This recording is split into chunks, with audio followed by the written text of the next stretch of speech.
wanted to do a little video on what my favorite camera is to use for wedding portraits. Or portraits, I guess, in general. So I've been using Nikon for a long time, since I kind of started with photography as a hobby. And at some point I started shooting a little bit of film, and was shooting medium format film, and it was something that I really enjoyed, but it was just an extra thing to deal with on a busy wedding day, and has a decent amount of cost involved with shipping and developing and all that. So over the years I tried to find some kind of a digital option that would get me similar colors and quality and look. And when the Fuji GFX system was released, that became my go-to camera, and I started shooting it with a Contax 80mm f2 lens that was from a film medium format setup, and that was not too bad to use, but you kind of lose some of the look because it's being cropped. But eventually a pretty cool lens was released by a company called Mitakon. It's a Asian company that manufactures off-brand lenses.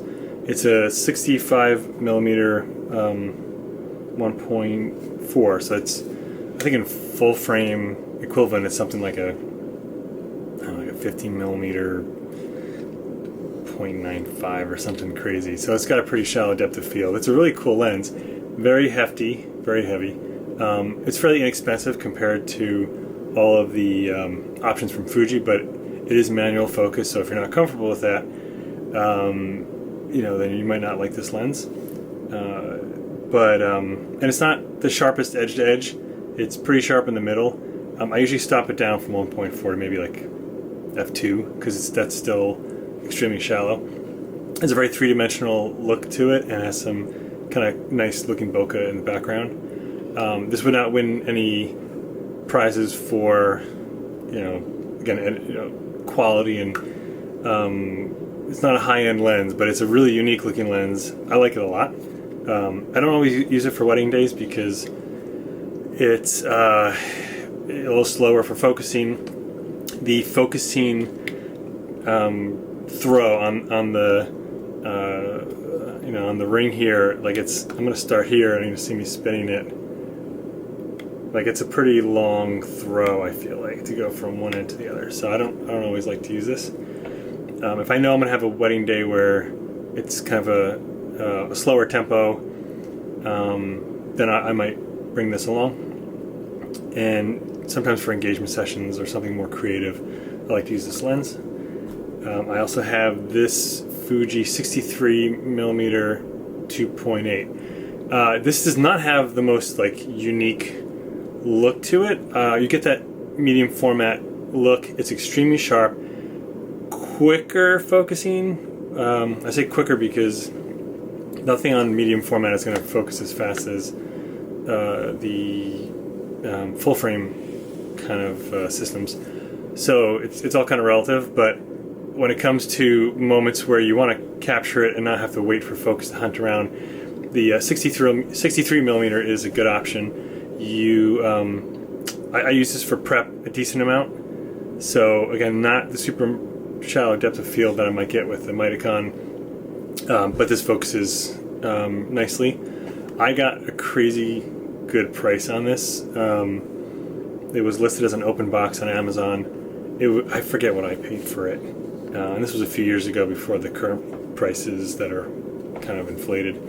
But I think when I opened the box for this, I was not expecting to actually get this lens. Like, I thought they made a mistake because it was such a good price. So I wouldn't have ordered this otherwise, but I really like it a lot, and it comes in handy. It's good for family shoots too, if I need something a little bit quicker focusing. And then the lens that tends to stay on my camera the most is this 80mm 1.7. This lens, I hear a lot of mixed reviews about from users. It is probably the slowest focusing lens on the GFX system, at least from what I've heard, and it's slower. It's slower than the 63mm, but it just has a really nice look to it. I think it's equivalent to a 65mm 1.2 or something like that, so it's a decently shallow depth of field. kind of falls nicely between the 50mm and 85mm field of view. 85mm was always my favorite full frame perspective for portraits, but you need to have a lot of room to work with it. You need, to get some nice distance from your subject and get nice background. So this is kind of a nice in between. So you still need a little bit of space to work with it. It won't work with tight hotel rooms for prep, which is where the 63mm comes in handy. And again, it's not the fastest focusing. If I have to move quick, this lens can be a little sluggish to wait for. If there's backlighting on a couple, it can be a little difficult to focus. But again, like if you're in a rush, it's a little bit quicker than using the Mitakon. If I have backlighting going on, the manually focusing might actually be a little bit more reliable and quicker. I should mention the Mitakon has an interesting lens flare to it, which can be kind of cool, but too much. Like I don't want to have that kind of lens flare in every shot because then it just becomes a little kitschy, overdone. But you can kind of get some cool looks out of it. This has a nice flare to it as well. So this will stay on my camera most of the time. It's also hefty. I don't know how it does compare. This one, it just feels heavier to me, even though they might be close to the same weight. But it's a nice lens, nice focal range. Again, this is also an expensive lens. I also got this open box, I think on B&H or Anorama. And again, I'm glad that I gave it a try because this stays in my camera most of the time. So this is the GFX 50S2. I had the 50S version 1 when it first came out. I think I pre-ordered it because I've been waiting for a medium format digital system for a while that was reasonably priced. And when this was announced, I upgraded almost right away because I use this camera a lot. So the new features, which were stabilized sensor, which is great again if you're using a non-stabilized lens like the Mitakon,